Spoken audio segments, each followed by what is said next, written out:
that little stand there. It makes it easier. So on a day like today, a guy who's been through it in the Hall of Fame inductions, take us through what these type of days are for the individual. Like, what was the Hall of Fame like for you that day, and what were the thoughts going through your head? Well, I think first of all, you just think about your family. You think about your wife, your kids, grandkids, that they're all going to be a part of it. That there's a lot of fans even that have never got to see Doc pitch, so they have no clue, who this guy is.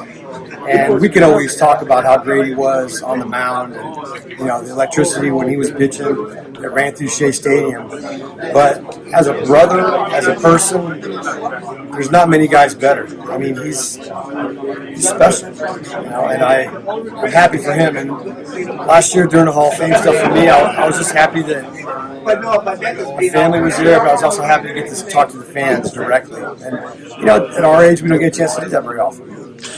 You mentioned about Dwight, people that didn't get to see him play. Just speaking to Timmy out on the field, you had, whether you're playing short or third, you also had a very good vantage point.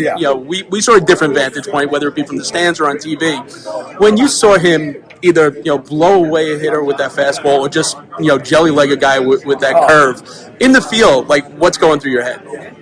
It's kind of comical in a way. Once he gets going, so if you're going to get Doc, it has to be early. And if you got through the first inning and he was locked in, and you knew it, and he just fed off of that, and he just kept building it. And so the momentum of him being on the mound for 4 or 5 innings, we already had a lead. Playing shortstop behind him was a piece of cake. I just got to see it so close up. Some of the scariest hitters in baseball just melt and jelly leg and not want to be a part of it.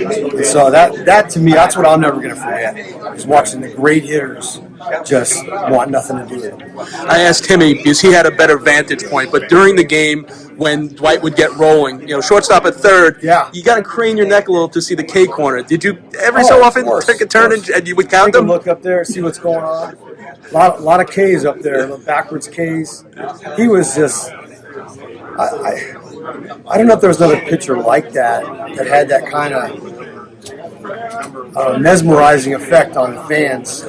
That jumped in 100% and you followed it, and it just followed everywhere. We played wherever we were. It was a K-corner. So we played in Houston, St. Louis. There's K-corner somewhere. So it was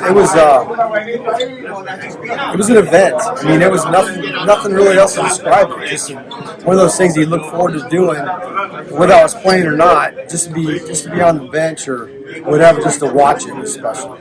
The other thing is there are Met fans of a certain age that point to the 86 team and that attitude that you guys, from day one, you guys knew that you were the team to beat. You just went out there, took no prisoners. How much of that persona is aided by the fact that you have Dwight, stepping on the rubber every fifth day?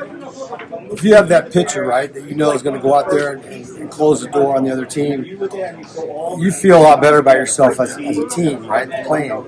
And I know when Doc was on the mound, that was a very real possibility. He was just going to close the door on his team.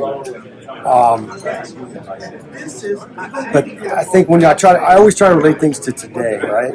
So you look at today's game, and I just see pitchers, go through, their thing, and there's some great pitching out there. I get that, but I think he was more of a mano right from pitch one, and you don't see that as much anymore. I mean, you see it occasionally with some of the older guys, but not as much as some of the newer guys. I think it's just that part of it I haven't connected with yet. But that's those things I'm going to remember about it because, hey, they're great guys, absolutely, and there's nobody better than Doc. But just the effect he had on the people in the stands, his teammates, especially the other team, that stuff will never go away. And lastly, you take a look at your Met career and the amount of really good pitchers that were here during that time, and the fact that Dwight got his no-hitter with the Yankees. I mean, can you reflect on that? The amount of great pitchers that, when you were here, didn't throw a no-hitter for the Mets is mind-boggling.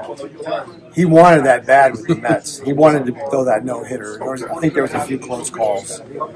But it never happened, And I always felt like that was something that was going to elude him forever. You know, I didn't think he was going to get it, but when he got for the Yankees, I was just as happy for him. And I know he was very excited about it, obviously, because that's what he wanted. And he didn't get it here, but at least he got it over there.